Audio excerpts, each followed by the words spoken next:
Le grand JT de l'éducation vous est présenté par Microsoft.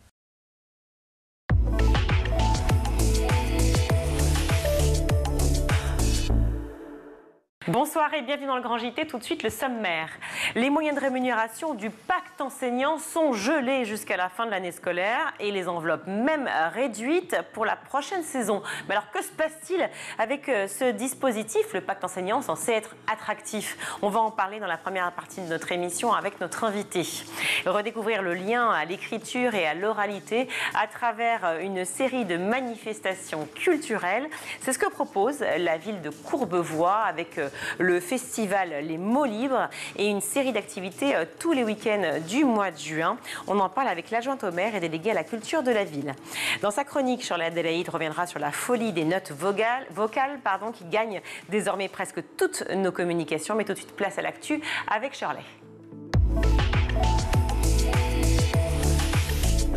Bonsoir Virginie, bonsoir à tous.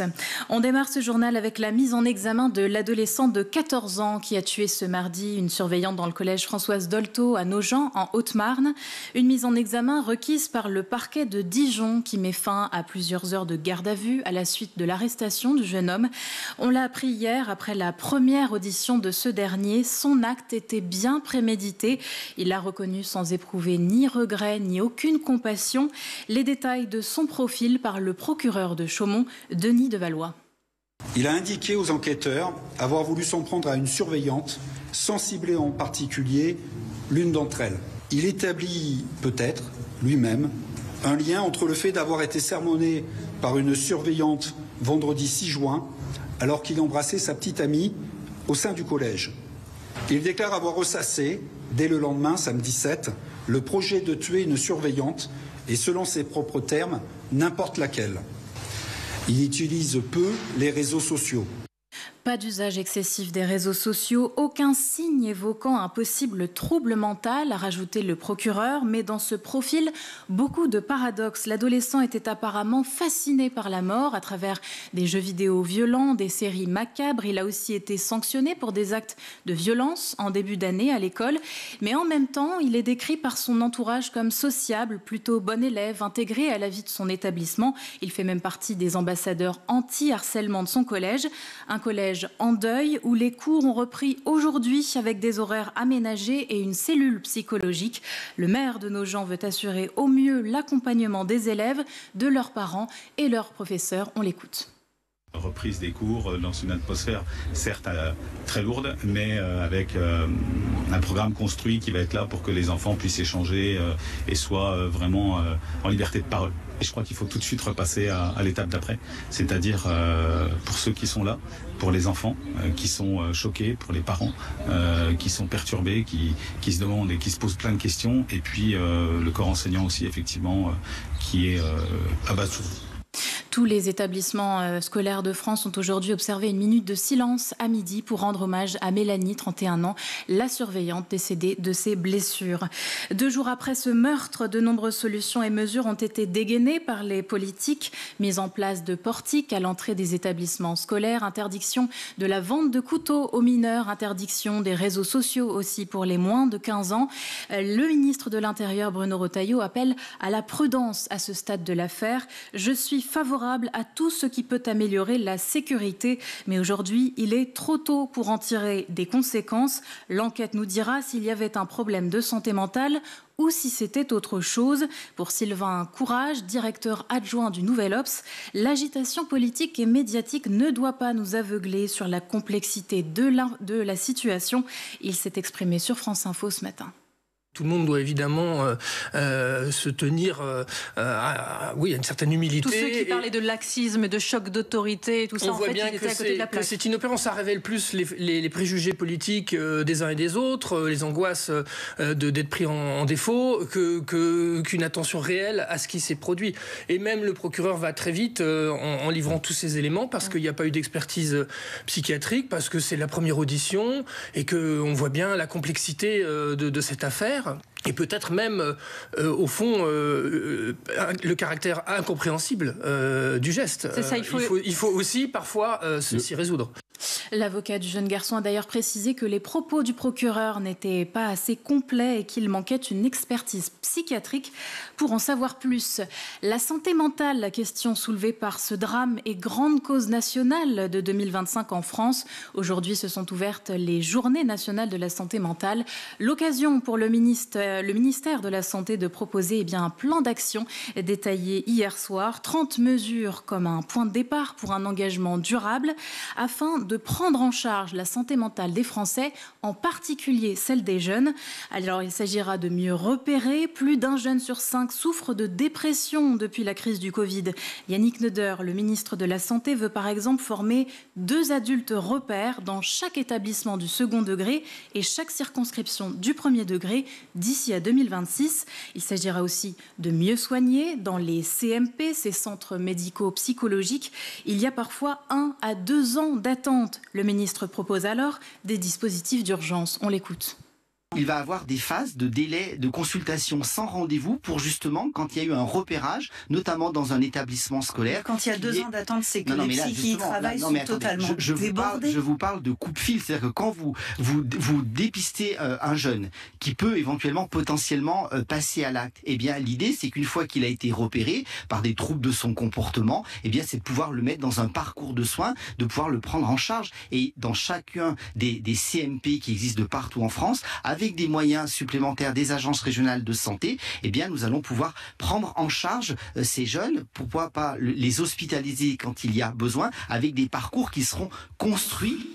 Et pour former plus de médecins et en venir en aide au secteur psychiatrique en souffrance en France, Yannick Neuder a aussi annoncé la suppression du numerus apparatus qui consiste à admettre un nombre minimum d'étudiants en 2e année de médecine en fonction des capacités d'accueil des organismes de formation. Yannick Neuder. D'ici quelques semaines, je vais supprimer le numerus clausus, le numerus apparatus, pour former plus de médecins. Vraiment ?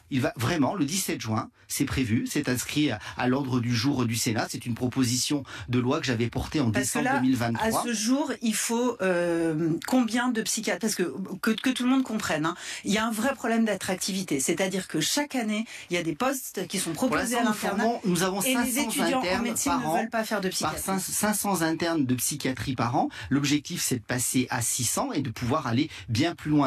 Un plan pour la santé mentale qui ne convainc pas tous les professionnels de la santé. Pour la psychiatre Rachel Baucher, présidente de l'intersyndicat national des praticiens hospitaliers, il y a des grandes lignes, mais il manque des éléments financiers majeurs, un échéancier et des quantités de mesures. Il n'y a rien sur la prévention, le repérage précoce, la recherche et la question des jeunes qui revient régulièrement.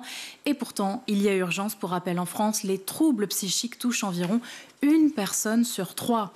Et pour terminer, un mot sur le salon Vivatech qui bat son plein en ce moment à Paris, porte de Versailles, 165 000 visiteurs attendus, le plus grand événement européen consacré à la technologie avec pas moins de 160 pays représentés. Et l'intelligence artificielle est évidemment sur le devant de la scène. Une IA et notamment ChatGPT qui font partie intégrante de la vie des jeunes. 42% des 18-25 ans l'utilisent tous les jours.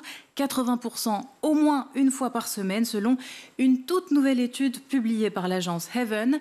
Et pour plein de raisons différentes. Écoutez ces étudiantes en BTS interrogées par Stéphane Jourdain sur France Inter. Pour faire refonctionner un jeu dans ma Nintendo Switch. Non, moi c'était pour trouver un nouveau travail pour ma mère. C'est un peu gênant, mais des fois je lui demande de me réconforter sentimentalement. Genre ouais, complimente-moi, fais ci, fais ça. Moi je pourrais pas faire sans parce que maintenant je l'utilise tout le temps en fait, donc c'est mort. Des jeunes étudiantes qui pourront, si elles le souhaitent, faire un petit tour au salon Vivatech à Paris, porte de Versailles, pour cette journée ouverte au public samedi, avec des animations permettant aux jeunes, en particulier aux filles, de découvrir les métiers autour de la tech. Merci beaucoup Shirley. Le pacte enseignant, un dispositif qui avait fait des remous au moment de sa mise en place pour finalement séduire une partie des enseignants. Oui, mais voilà, les moyens de rémunération sont en fait bloqués jusqu'à la fin de l'année scolaire et se pose donc la question forcément de l'avenir de cette mesure. On va en parler tout de suite avec notre invité.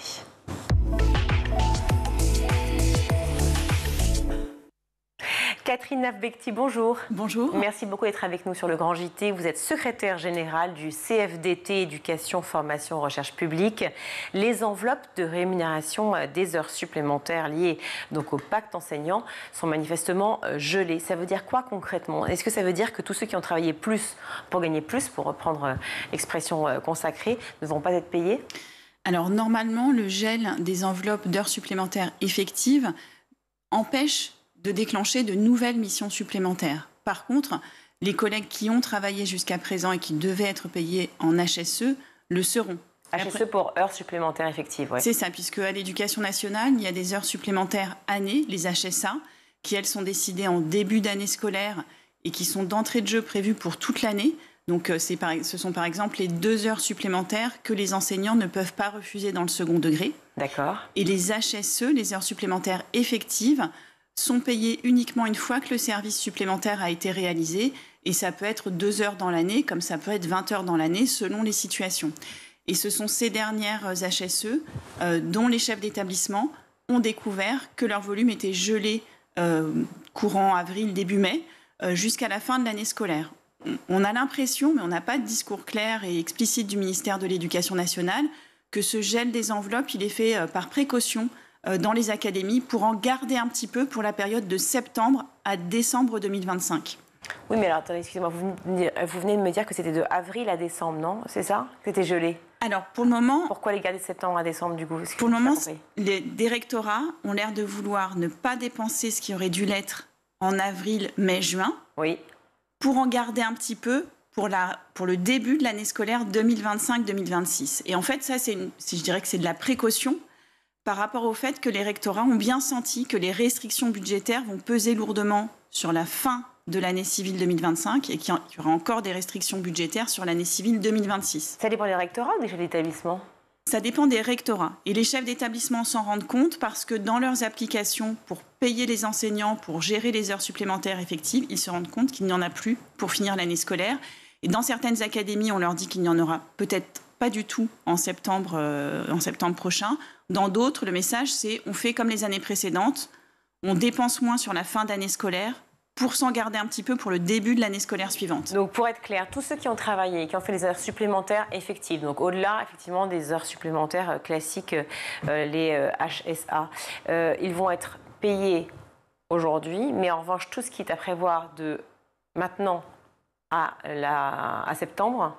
En fait, tout ce qui aurait pu être prévu de avril jusqu'à septembre, c'est fini. C'est-à-dire que les chefs d'établissement se retrouvent dans une situation où ils ne peuvent plus demander à des collègues de faire du travail supplémentaire puisqu'ils n'ont plus d'HSE pour les rémunérer. Et on est au mois de juin, entre avril et juin. Qu'est-ce qui se passe? Il y a un flou? Qu'est-ce qui se passe? Ça veut dire que, par exemple, on ne peut plus financer du remplacement de courte durée. Or, on en a besoin en avril, mai, juin parce qu'en avril, mai, juin, des collègues sont convoqués pour participer à l'organisation d'un certain nombre d'examens, comme les BTS, comme le brevet, comme le baccalauréat professionnel, le baccalauréat général et le baccalauréat technologique. Et donc, c'est ce qui génère dans la période des remplacements qui ne sont pas assurés, qui ne sont même pas assurés à l'interne, puisqu'il n'y a plus de pacte, mais pas non plus d'HSE pour faire du remplacement de courte durée. Donc ça veut dire un vide total, ça veut dire qu'on risque de se retrouver avec des professeurs véritablement absents et même des problématiques importantes lors des examens?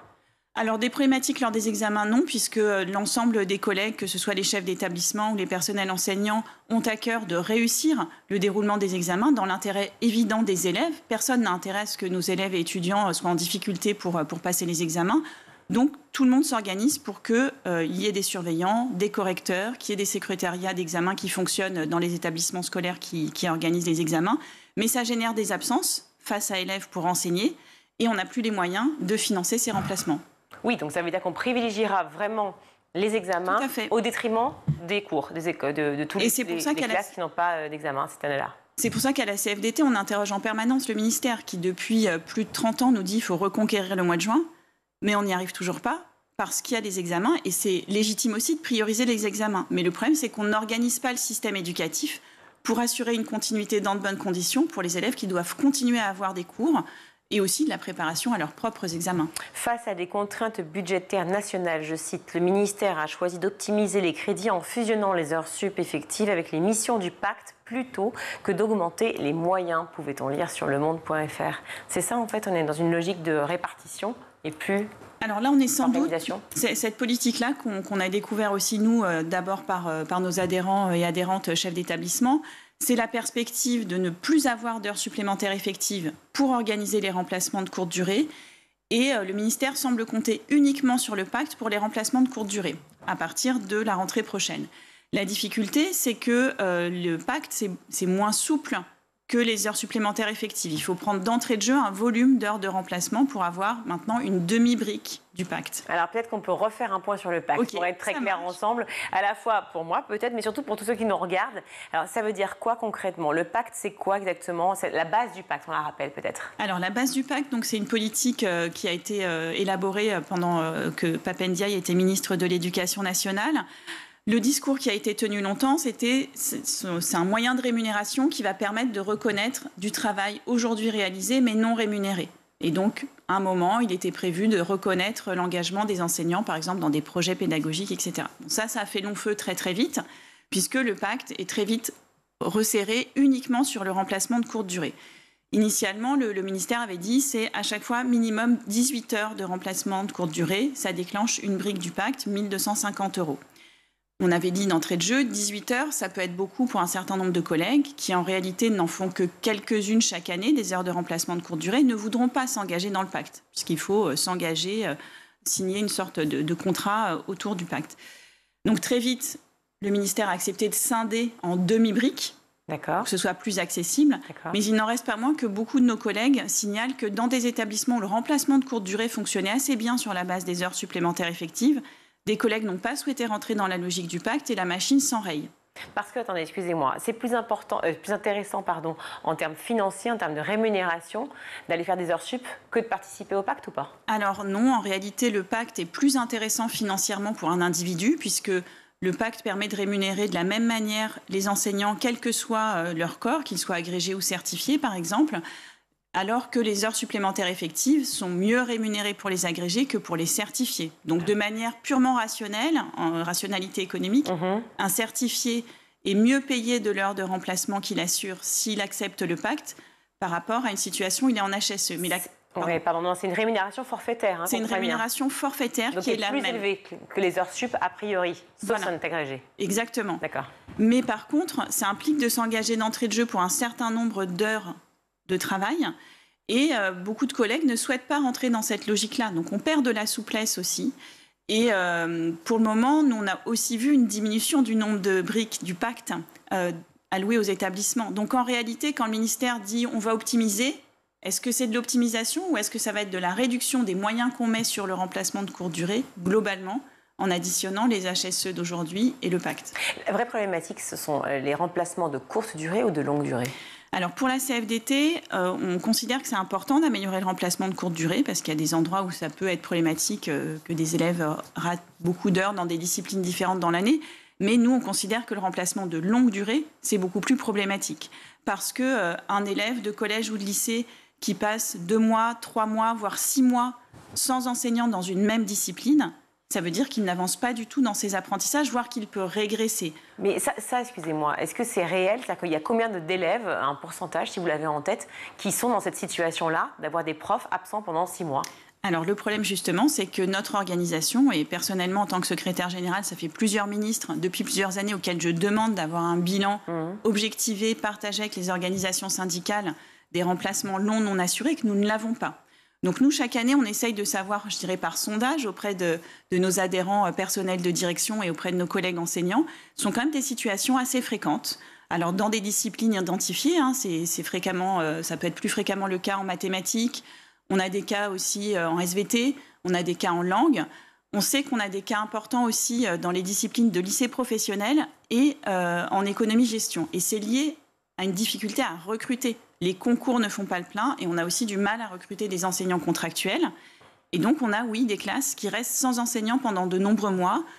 Au regard de ce qui nous remonte syndicalement, on a le sentiment, mais je dis bien que c'est un sentiment, je n'ai pas d'éléments pour l'objectiver complètement, que ça touche davantage des établissements qui accueillent des publics qui sont défavorisés sur le plan social. Donc c'est une double injustice, c'est-à-dire que ce sont les élèves qui auraient le plus besoin, compte tenu de difficultés socio-économiques d'apprentissage plus importantes, d'avoir une continuité de l'enseignement, qui ne l'ont pas. Et quand on pense aux élèves qui sont en bac pro ou en bac techno, on sait bien que quand il leur manque un enseignant pendant longtemps, c'est dans des disciplines avec un fort coefficient pour leur diplôme. Oui, donc forcément, c'est désavantageux et bien entendu totalement inégal.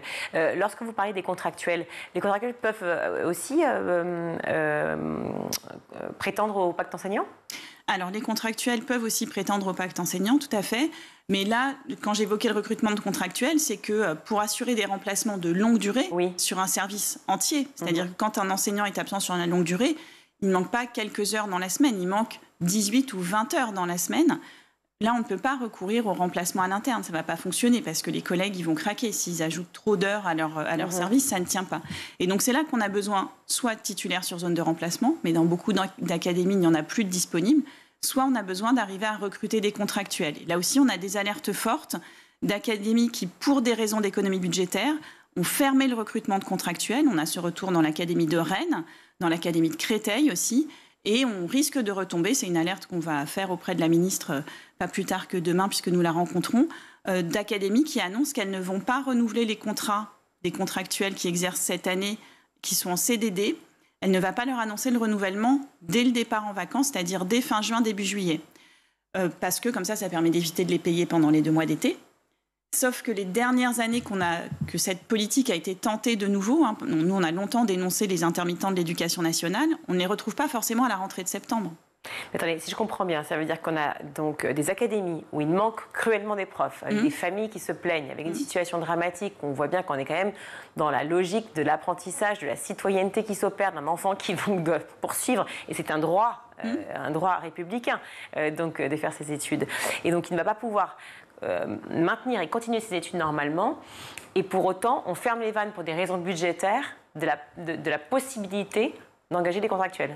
C'est ce que nous constatons dans quelques académies, oui, et nous on redoute que les académies qui n'annonceront pas tout de suite à des contractuels en CDD qu'ils seront repris, qu'on aura de nouveau besoin d'eux à la rentrée, et les académies qui font le choix là, cette année de ne pas renouveler tout de suite leur contrat dès le début du mois de juillet, il y a un risque qu'elles ne retrouvent pas ces personnels en septembre. Parce que ces personnes, elles ont besoin de poursuivre leur vie aussi, de gagner leur vie, de pouvoir payer leur loyer, de pouvoir payer leur consommation courante. Donc si elles trouvent un emploi ailleurs qu'à l'éducation nationale ou dans une autre académie, elles iront.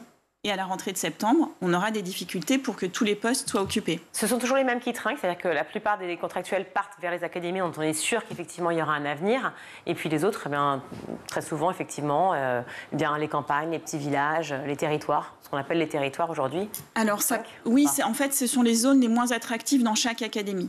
C'est-à-dire qu'au sein de chaque académie, il y a des zones qui sont moins attractives pour les raisons que vous indiquez, parce qu'elles peuvent être plus difficiles à rejoindre en termes de système de transport, parce qu'aussi, ça peut être des territoires dans lesquels les loyers sont très élevés, donc autour des grandes métropoles, l'Île-de-France, mais autour de Nice aussi, on a ce type de retour, ou la Haute-Savoie est connue aussi pour être un département dans lequel les loyers sont très élevés. Les collègues qui sont contractuels, ils cherchent aussi à pouvoir vivre dans de bonnes conditions, et c'est évidemment légitime. Donc, ils vont là où il y a du travail, là où ils ont envie de s'installer aussi. Et puis, il faut qu'ils soient en situation d'avoir un niveau de vie suffisant. Elisabeth Borne, il n'y a pas si longtemps, se targuait d'avoir, en tout cas d'être heureuse des premiers bilans du pacte enseignant, et d'ailleurs ses prédécesseurs aussi, en disant que c'était extrêmement positif et que, au contraire, les enseignants allaient vers ce pacte enseignant. D'ailleurs, ce qui prouve à quel point les enseignants ont besoin de salaires plus élevés. On va revenir sur cette question-là. Mais comment comprendre qu'à la fois vous parlez de manque d'attractivité des contractuels pour ce métier, et en même temps de ce premier bilan du pacte enseignant qui est positif? Alors, le pacte, effectivement, a réussi au sens où il y a une proportion non négligeable de collègues qui prennent des parts de pacte. Maintenant, le pacte, il n'atteint pas son objectif, ou en tout cas pas tous ses objectifs qui étaient présentés initialement, puisque initialement, les collègues du premier degré devaient pouvoir y accéder aussi. Or, très vite, on a arrêté l'intervention des professeurs des écoles dans les collèges. Et puis, le pacte, je le disais initialement, avait été présenté par Pap Ndiaye comme un moyen de reconnaître du travail réalisé par les collègues et qui n'étaient pas reconnues jusqu'à présent. Par exemple, des missions de référent pour lesquelles les indemnités pour missions particulières ne suffisaient plus. Or, ça aussi, c'est fini. Le pacte est quasiment intégralement utilisé uniquement pour les remplacements de courte durée ou pour la mission devoir fait. Donc déjà, on peut questionner les objectifs fixés initialement et puis les deux seules choses qu'on observe aujourd'hui, c'est-à-dire les remplacements de courte durée et devoir fait. Dans le même temps, les parts de pacte ne sont plus en augmentation dans les établissements et on a déjà eu 2 épisodes cette année, puis il y a 2 ans, où quand il y a des difficultés budgétaires, début mai, fin avril, on annonce que c'est fini. Il n'y aura plus de briques de pacte et plus d'HSE pour finir l'année scolaire. Moi, je me souviens qu'en 2023, des collègues chefs d'établissement m'avaient dit qu'ils se trouvaient en grande difficulté puisqu'ils découvraient quelques jours avant les vacances de printemps qu'ils n'auraient plus les moyens de rémunérer des stages de réussite, de remise à niveau, alors que des collègues s'étaient engagés, avaient programmé leurs vacances pour être présents et participer à des stages de remise à niveau, et puis il n'y aurait plus les moyens de les payer. Donc on avait dû intervenir directement auprès de la ministre à l'époque pour obtenir que soient réallouées les enveloppes qui avaient été annoncées, qui avaient permis aux établissements de construire aussi leur projet d'établissement. Parce que ces va-et-vient sur les enveloppes, ça empêche les établissements scolaires, les personnels de direction et leurs équipes enseignantes et éducatives de construire des projets et de les mener à leur terme. Oui, d'autant plus que Emmanuel Macron lui-même avait parlé effectivement de l'autonomie des établissements, cette volonté effectivement de pouvoir laisser le chef d'établissement en question choisir évidemment les pédagogies, mais aussi la manière dont il répartit ses enveloppes. Donc tout de suite, comme d'habitude, une question d'argent, malheureusement, et une question finalement de salaire. On en revient, c'est pas l'objet de l'émission, bien entendu, mais enfin, on en revient toujours à cette question principale qui est de cette non-reconnaissance finalement des enseignants, à la fois des conditions de travail difficiles, mais aussi de ces salaires. Alors oui, à la CFDT, nous on continue de revendiquer des étapes supplémentaires de revalorisation. En son temps, Jean-Michel Blanquer disait qu'il y aura plusieurs marches de revalorisation. En fait, on en a fait 2, et puis ça s'est arrêté. Donc on est au milieu du chemin. En plus, depuis ces 2 marches, il y a eu une phase d'inflation extrêmement rapide dans notre pays, qui n'a pas été compensée. Donc désormais, on a un gouvernement qui est un peu sur la ligne de dire « mais l'inflation, c'est fini ». Oui, mais entre-temps, ce sont les agents publics et parmi eux les enseignants qui ont absorbé une perte de pouvoir d'achat. Un petit mot aussi, effectivement, puisque cette réévaluation de ces fonds, en tout cas de la répartition de ces fonds, risque de pousser les établissements forcément à prioriser ces fameux remplacements de courte durée, en tout cas tant qu'ils peuvent le faire, au détriment des projets pédagogiques. C'est ça. Et nous, en ce moment, on se dit à la CFDT qu'on nous prépare une école réduite aux acquêts, parce que non seulement l'éducation nationale ne se donnera plus les moyens de reconnaître et de rémunérer le travail des enseignants qui s'impliquent dans des projets pédagogiques au-delà de leurs heures d'enseignement. Mais d'un autre côté, les collectivités locales qui connaissent aussi une diminution de leur financement annoncent parfois rogner sur des projets culturels à destination des publics scolaires. Par exemple, dans certains départements, l'opération Collège au cinéma ne sera plus financée. Il n'y aura plus de financement d'artistes en résidence. Or, ça contribue à une ouverture culturelle, à une dynamique culturelle dont on sait qu'elle nourrit la vie de l'établissement, qu'elle permet à des élèves de s'ouvrir à d'autres horizons qu'ils ne connaissaient pas. Et ça aussi, ça contribue à l'émancipation et c'est le rôle de l'école. Catherine Nave-Berti, merci 1000 fois d'être venue sur le plateau du Grand JT pour nous parler justement de cette problématique des heures supplémentaires effectives qui sont pour l'instant en statu quo, en gel. On appelle ça des enveloppes gelées. Merci, vous êtes secrétaire générale du CFDT, Éducation, Formation, Recherche publique. Merci beaucoup. On marque une courte pause, on se retrouve bien évidemment dans le Grand JT dans quelques minutes.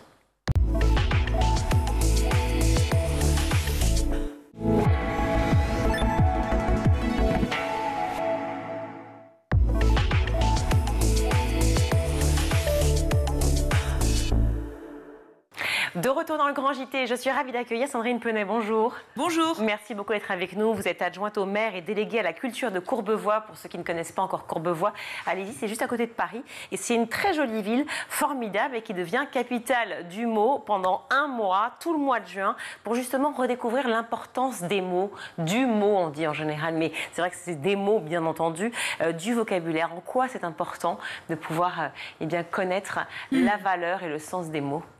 Le sens des mots, mais le mot, encore plus largement, le mot est un formidable matériau de création et d'expression, mais de création aussi. La langue française, l'innovation, c'est les 3 grands thèmes qu'on travaille sur la capitale du mot.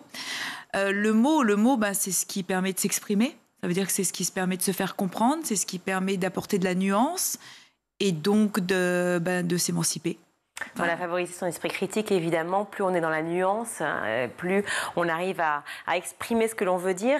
Ce festival, il a démarré il y a 15 ans, mais il a pris une toute autre ampleur depuis votre arrivée, avec ce mois entièrement consacré effectivement aux mots, à l'importance des mots, vous l'avez dit, en passant par justement à la fois, bien entendu, l'écriture, mais aussi l'oralité. C'est là où il faut jouer sur cette importance. L'écriture, l'oralité, la lecture, tout est convoqué là, et voire même le corps. C'est qu'à un moment donné, le corps aussi permet de mettre des mots sur des mouvements. Et alors le mot, l'écriture, la lecture, mais l'écriture va pas sans la lecture. On raconte des histoires, et puis ensuite on demande aux jeunes de s'exprimer. Ça passe par des univers qu'on creuse, les réseaux sociaux, ce nouveau dispositif, ces nouveaux langages, le rap, le slam, tout ce renouveau de la poésie. Aujourd'hui, c'est un formidable terrain de jeu, le mot. Le mot est... Moi, je suis une convaincue du renouveau du mot. C'est contrairement peut-être à des idées reçues aujourd'hui, on a besoin de ce matériau. Quand on voit effectivement le succès des concours d'éloquence, notamment auprès des jeunes, on voit bien à quel point ça plaît. Et effectivement, vous avez raison, les idées reçues sur l'importance des mots et les jeunes, bien entendu, on n'y prête pas attention. Bien au contraire, on est là pour justement casser ces préjugés.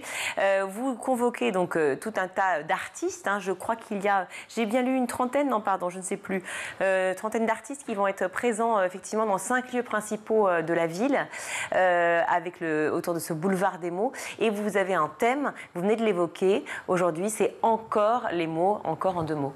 Encore les mots, au sens où les mots ont encore leur présence et leur nécessité, mais encore au sens du mouvement.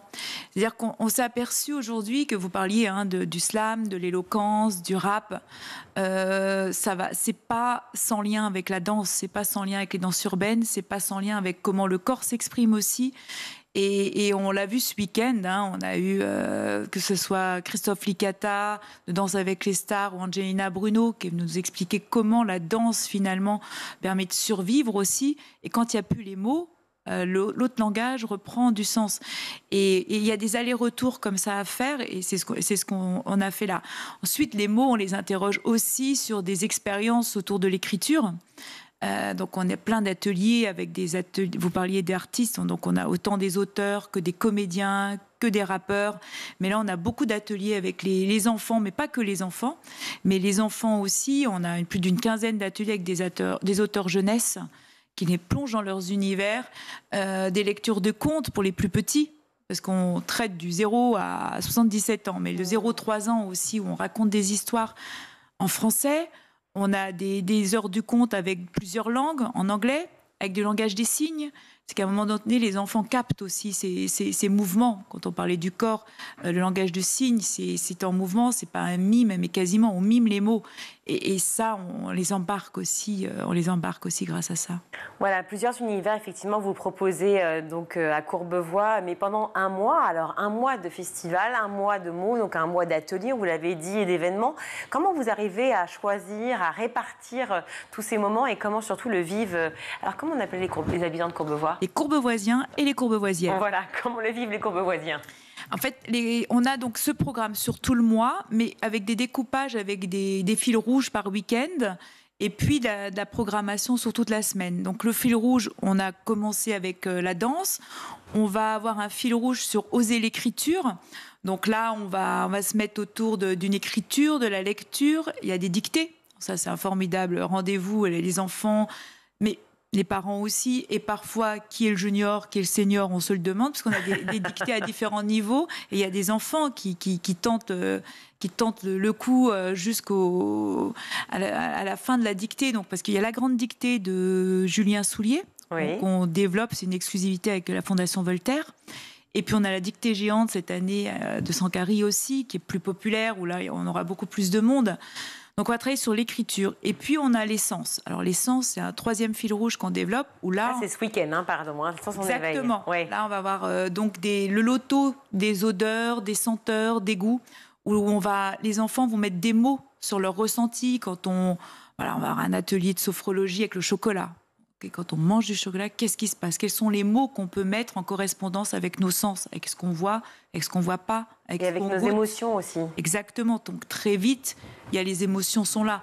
Donc comment une émotion, quand on déguste un chocolat, se transforme dans des mots qu'on est capable de partager. Et voilà, c'est sur ça qu'on va travailler sur ce fil rouge. Et puis on en aura un autre aussi qu'on va continuer à travailler, qui est donc du spectacle. On a pas mal de spectacles. On a Flash, qui est de la comédie musicale. On va chanter. N'oubliez pas les paroles. Donc le jeu, évidemment, est très... Voilà, embarque beaucoup, mais il y a des moments aussi de rencontres qui vont être faits avec le ministère de la Culture et de la langue française, où on va réfléchir sur plus comment on travaille ces mots, parce que les Capitales du mot, c'est en juin, mais en fait, Capitale du mot, c'est toute l'année à Courbevoie. On a des dispositifs qu'on met en place et dont on restitue des éléments en juin. Quel dispositif avec les écoles, avec les collèges? Exactement. Par exemple, on a créé le dictionnaire des mots nouveaux, donc en partenariat avec Larousse.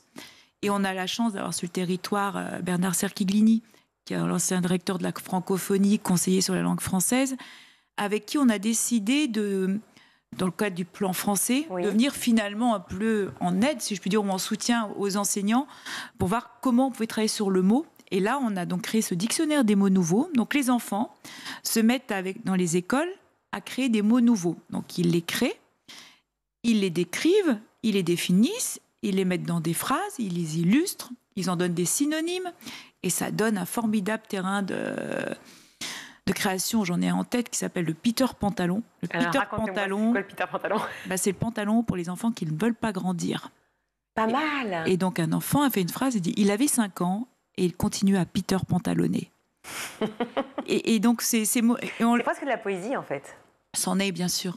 Bien sûr, dès qu'il y a de la création autour des mots, ça devient très poétique. Mais on s'est engagé quand même si des mots avaient leur place dans le dictionnaire, le comité va les regarder. Et alors, de qui est constitué ce comité? Alors là, il y a les enseignants.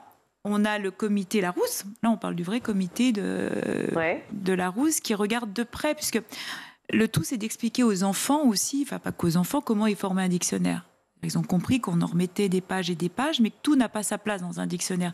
Quelle est la différence entre un mot à la mode et puis un mot qui va exprimer longtemps des éléments qu'on a envie de transmettre. Donc on travaille ces éléments un peu ténus, mais de la langue française, mais enfin, les enfants nous suivent. Le champ, effectivement, est très vaste. Vous avez parlé de partage, c'est un mot qui est très important, notamment quand on parle, effectivement, de vocabulaire, de mots, d'antonymes, de synonymes, enfin, de tout ce qu'on peut imaginer et trouver dans un dictionnaire, justement. Est-ce que ce partage-là, vous arrivez à l'opérer aussi, vous parlez de génération, justement, entre les générations? Parce que peut-être que les plus anciens ont l'impression de maîtriser les mots au détriment des plus jeunes, ils ne se comprennent pas toujours, effectivement, vous parlez de réseaux sociaux et autres, alors qu'il y a une véritable volonté, je pense, dans toutes les générations, au contraire, d'être dans ce partage. Ah non, mais les plus anciens adorent les mots aussi, ils sont là. Alors là, ils sont au rendez-vous, mais vous avez raison, là où vous avez raison, c'est qu'on a complètement pris en compte cette dimension-là. J'ai une expérience en tête, on a développé un escape game, le jeu du ministère de la Culture qui s'appelle Exploratio. Exploratio, c'est un jeu sur les mots, un escape game, et là on a mis des jeunes avec des plus anciens de nos maisons de Courbevoie, et là il y a eu des complicités, je crois qu'on peut carrément parler de ça, de complicité, de complémentarité qui se sont mis en place, c'est que les anciens ont peut-être les mots, mais pas le réflexe de comment on les met dans le cadre d'un jeu. Et ensemble, ils ont créé des équipes incroyables avec une forme il y a eu de l'émotion quand on joue. Et là, maintenant, ils s'écrivent des cartes postales. Donc, en fait, c'est l'intergénérationnalité, elle existe aussi. Et la transmission, elle se fait. Je pense à un autre dispositif, mais quels sont vos mots préférés ou quels sont les gros mots? On avait fait l'atelier des gros mots. Les gros mots de nos anciens ne sont pas les gros mots de nos plus jeunes. Ça perd l'hypopète, si vous voulez. Il a fallu qu'on explique ce que ça voulait dire à des plus jeunes. Est-ce que c'était vraiment un gros mot à l'époque, ça perd l'hypopète? À l'époque, visiblement, ça peut être une insulte. Ah oui? D'accord, c'est vrai que ça a complètement changé. Voilà, le sens a changé, c'est formidable de le savoir. C'est bien, je vais continuer à l'employer, du coup, je me sentirai moins seule. Quelle place vous donnez à la diversité et à l'inclusion aussi dans ce programme? On a des expériences là qu'on lance. Je vous parlais du langage des signes. Oui. Donc on va avoir des ateliers et des heures du conte. On va raconter les histoires en langue des signes.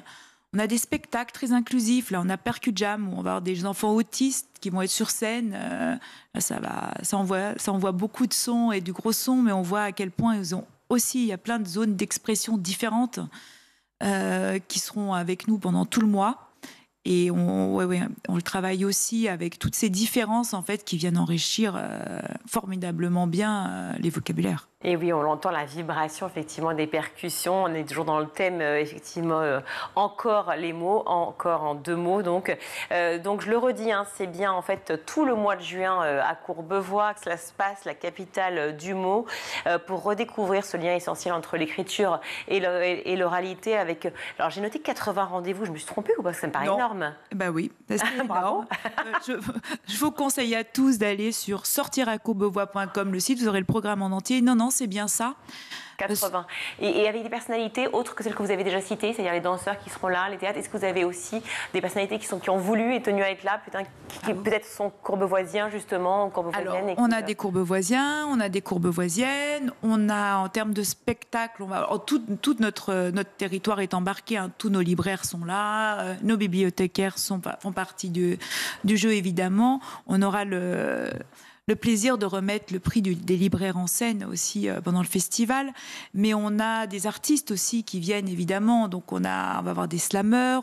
On a Victor Hugo Barthes, qui est un des gros slammeurs. Il y a Pierre Faury, qui aujourd'hui sur les réseaux a plusieurs milliers de followers, qui redonne vous parliez d'éloquence, qui s'est fait connaître avec l'éloquence et qui aujourd'hui vient parler, vient slammer. On a...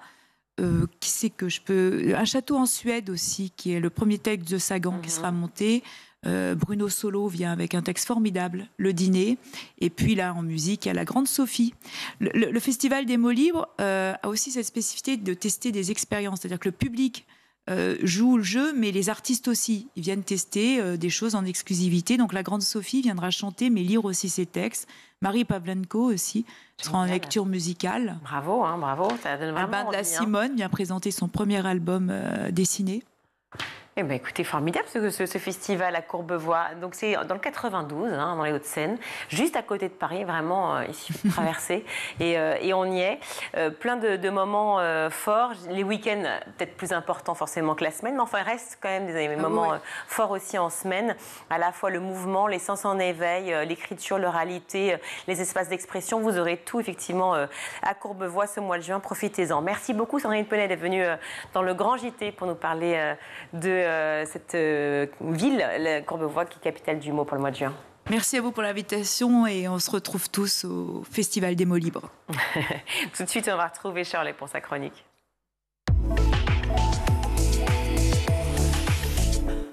Vous les adorez ou vous les détestez? Aujourd'hui, dans notre chronique spéciale réseaux sociaux, lumière sur les notes vocales, sur cette vocale mania complètement rentrée dans les mœurs. Une révolution qui en dit long sur nos nouvelles manières de communiquer, de nous raconter. Et cette révolution, elle passe d'abord par la quantité astronomique de messages qui circulent à travers le monde, parce qu'évidemment, la vocale mania n'a ni de frontières, ni de classe sociale. Sur WhatsApp, qui permet l'envoi d'audio depuis 2013, ce sont 7 milliards de vocaux qui sont envoyés et échangés quotidiennement à travers le monde. À cela, il faudra ajouter évidemment ceux qui sont envoyés via Messenger, Snapchat ou Instagram. Selon une étude récente menée par la plateforme d'apprentissage de langue Preply, en France, on envoie 3,7 messages vocaux par jour. 3,7 fois 70 millions de Français, ça fait tout de même une tonne de confidences. Et puis, même si, on le sait, les vocaux sont principalement prisés par les jeunes, les autres générations ne sont pas en reste. On apprend ainsi, grâce à la même étude, qu'un boomer envoie ou reçoit quand même 1,7 messages vocaux par jour. Personne personne n'est épargné par la vocale mania. Et si l'on avait encore un doute sur l'utilité des notes vocales, voici les principales raisons pour lesquelles les gens aiment les envoyer. Alors, pour commencer, donner des informations difficiles à transmettre par message écrit, un classique, 39%. Pour donner des nouvelles sans téléphoner, car les appels sont trop invasifs, 21%. Pour exprimer mes émotions de manière plus claire, 29%. Ou encore, et celle-là je l'adore, parce que je fais d'autres activités et je n'ai pas les mains libres pour écrire. Avez-vous déjà reçu un message vocal d'une personne en train de courir, en train de faire son jogging? Parce que ça vaut le détour. Deuxième révolution provoquée par la vocale mania, la durée du message envoyé. Avant l'ère des audios, ça s'était jamais vu de laisser un message vocal de 30 minutes sur une boîte vocale, que ce soit sur un téléphone fixe ou un portable. Et bien maintenant, c'est possible sur WhatsApp, sur Messenger. Globalement, toutes les applications de messagerie ont rallongé la durée d'enregistrement. Instagram est passé récemment d'1 minute à 5 minutes. Et c'est là, en fait, le point clivant. C'est là que le bas blesse. Beaucoup de personnes disent subir ces vocaux, soit parce qu'elles en reçoivent trop, soit parce qu'ils sont trop longs. Comprendre, tu me fais perdre du temps, ou c'est trop oppressant. L'humoriste Hakim Gemili s'était confié à ce sujet il y a 2 ans dans une vidéo qu'il a partagée sur les réseaux sociaux. On l'écoute. Cessez vos longs vocaux maintenant. Plus de 30 secondes, j'écoute pas. Plus d'1 minute, je bloque. Plus d'1 minute 30, je fais comme si on s'était jamais croisés de toute notre vie. Que tu sois ma daronne ou un ami proche. Je le dis, 2 minutes, fais-toi suivre, va voir un psy, frérot. 2 minutes 30, je gâche ta vie. J'invente des rumeurs sur toi, je crée des preuves, j'en parle à tout le monde. Il y a un mec, il a osé m'envoyer un vocal de 3 minutes 34. T'es qui? T'es qui, toi? Pour gâcher la vie des gens comme ça. Monocorde en plus. Sans variation de voix, rien. Divertis-moi. T'envoies un message long comme ça? Divertis-moi. Mets des rimes. Mets un refrain au milieu. La seule personne que j'autorise à m'envoyer un message long, c'est Mbappé. Il faut mettre des rimes, s'il vous plaît. Selon l'étude Preply, on rappelle que la durée moyenne jugée appropriée pour un message est de 41 secondes. Enfin, les vocaux, c'est une révolution dans la façon dont ils ont intégré nos mœurs, dont ils se sont propagés dans toutes les sphères de la société. Au cinéma, dans les séries, ils ont fait leur petite place. On voit les comédiens envoyer des vocaux dans la rue, comme dans la série espagnole Valeria, où la protagoniste passe son temps à envoyer des notes vocales à son groupe d'amis. Qu'on se le dise, WhatsApp est bien souvent un remède à la distance et à la solitude. Enfin, son côté pratique est plébiscité au bureau. Le vocal est de plus en plus utilisé dans le cadre professionnel, parfois en étant même intégré à des logiciels de communication interne. Il existe maintenant d'ailleurs une application de recherche d'emploi conçue pour laisser plus de place à la voix qu'à l'écrit. Elle s'appelle Weply et s'inspire des applis de dating avec un système de match entre candidats et recruteurs. Bref, les vocaux ont le vent en poupe et la science à leur trousse. En 2023, l'université de Neuchâtel en Suisse a lancé une étude intitulée « Donnez vos vocaux à la science ». L'idée est bien collecter un vaste échantillon d'extraits de paroles provenant de différentes régions de la Suisse romande. Alors, dans quel objectif? On écoute la chercheuse Laura Johnson. Elle fait partie de ce programme de recherche.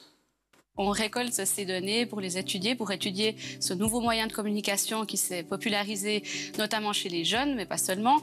Et donc, on va pouvoir étudier du point de vue linguistique des particularités au niveau de la prononciation, au niveau du vocabulaire.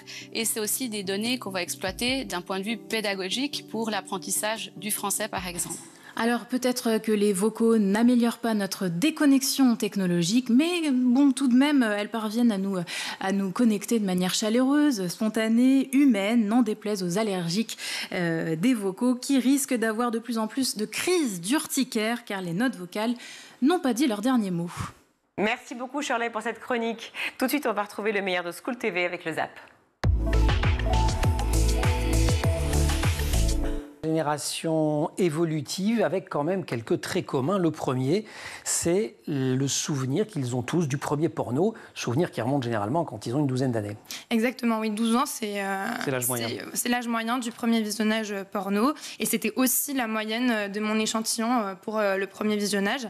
Donc c'est vrai que c'était un souvenir tenace, marquant en tout cas pour eux.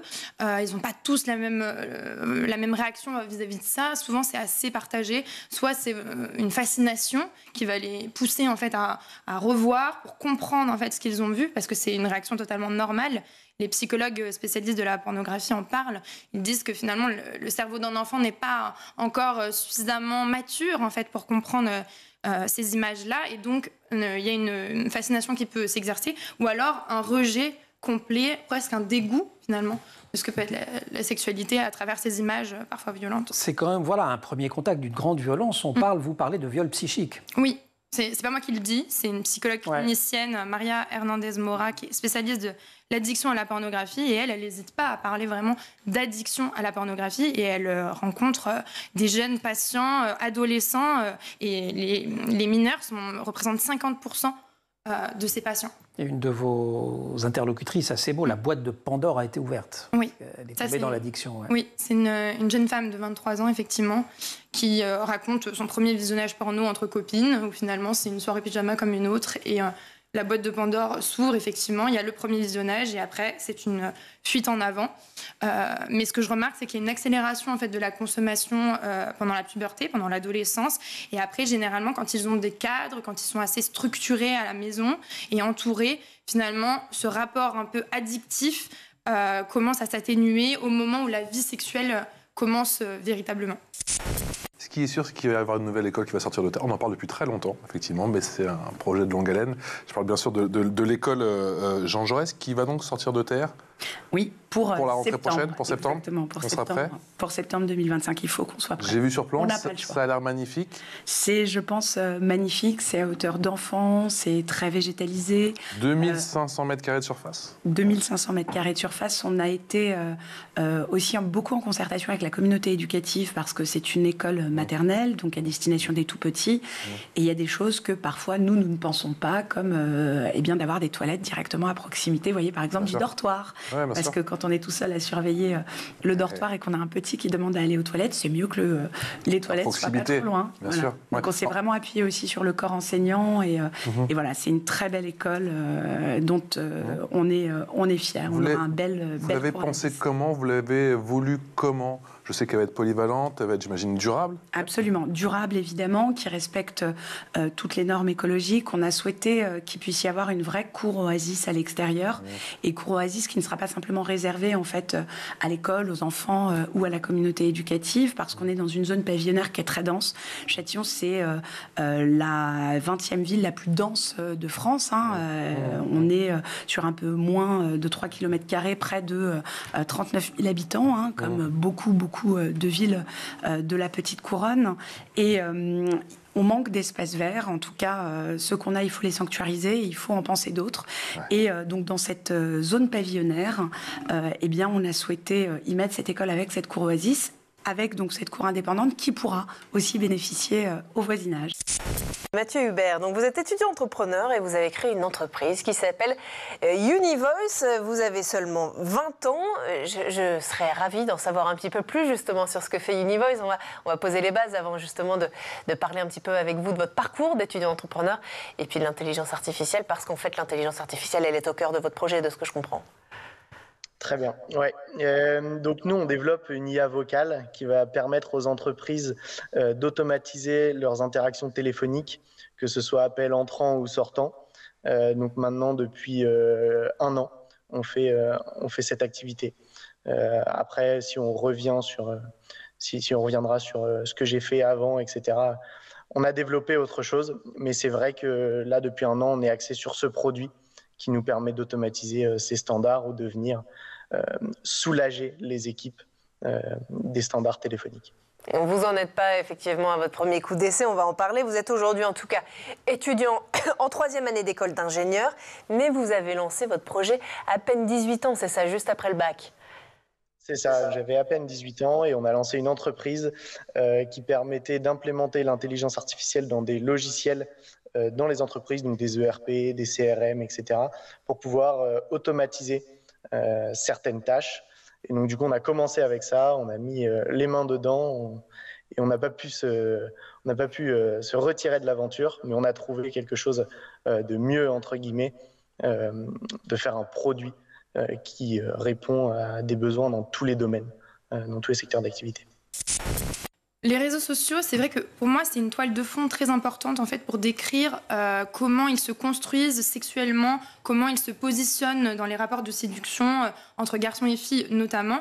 Et effectivement, je parle de ces comptes masculinistes parce que pour moi, même s'ils ne sont pas très nombreux à assumer avoir regardé ces vidéos, moi je repère, parce que je connais plutôt bien en fait le vocabulaire de ces influenceurs masculinistes, et je repérais en fait dans les discours des garçons des mots-clés qui revenait, donc par exemple la misère sexuelle.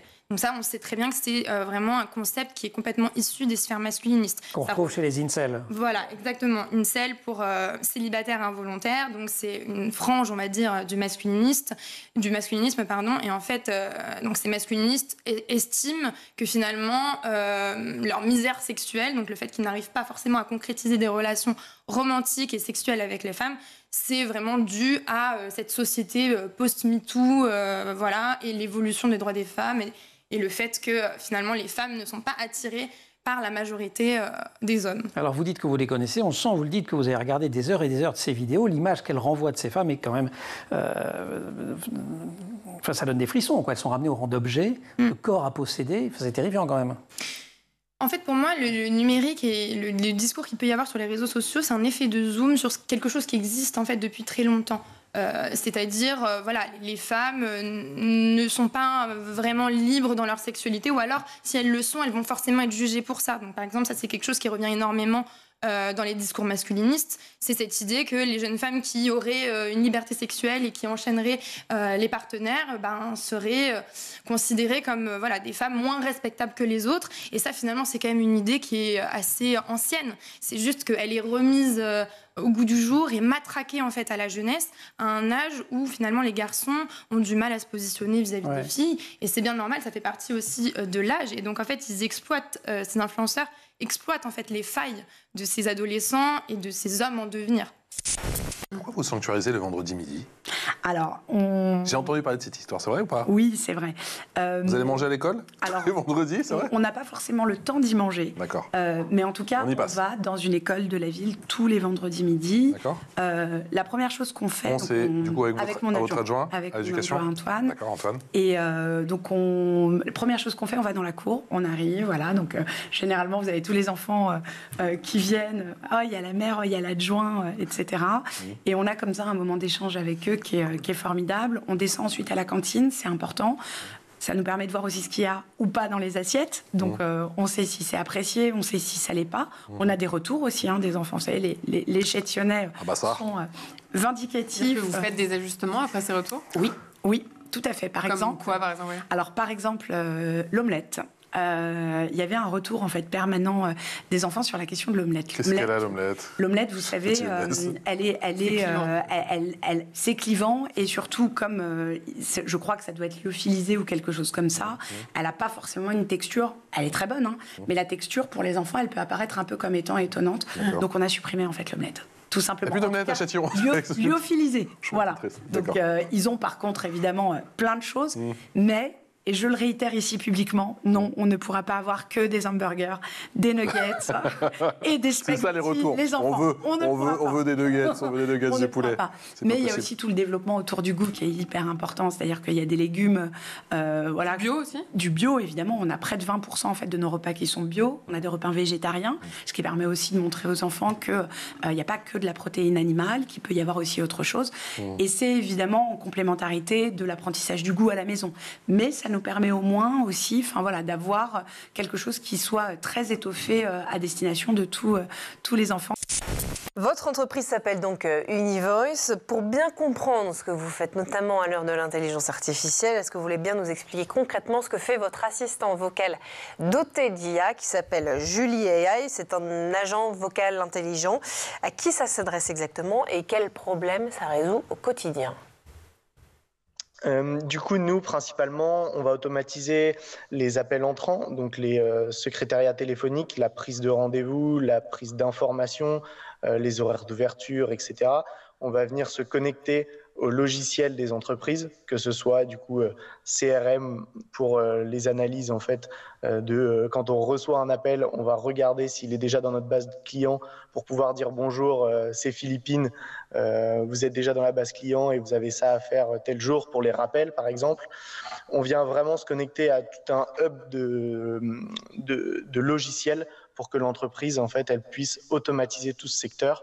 Donc c'est vrai qu'on pourrait très simplement dire qu'on automatise par exemple les rendez-vous chez des dentistes, mais aussi dans des restaurants pour la réservation de table, mais aussi des rappels de rendez-vous, de la prise de soins à domicile. On fait énormément de choses. Donc c'est vrai que c'est très varié. Pardon, je voulais pas vous couper, mais donc ça veut dire que demain il n'y aura plus de secrétaire en tout cas qui répondra au téléphone pour prendre des rendez-vous chez le dentiste? Alors ça a été un gros défi pour nous de mettre une partie entre guillemets éthique. Et donc du coup, nous on veut pas forcément tout remplacer. On veut venir en phase de débord, donc quand il y a plus de toutes les télésecrétaires sont occupées, ou alors hors horaire de bureau, c'est-à-dire quand entre guillemets le 8h-17h c'est fini, et c'est notre IA qui va prendre le relais pour donner les informations à notre appelant. Voilà pour le Zap, c'est la fin de notre émission. Merci à vous tous de nous avoir suivis. Merci à toute l'équipe en régie. Aujourd'hui à la réalisation, c'est Romain Luc, le son Saïd Mamou, le maquillage Eva Troller, Laura Gérard et Emma Ferret. À la rédaction, très belle soirée et à demain. Ciao.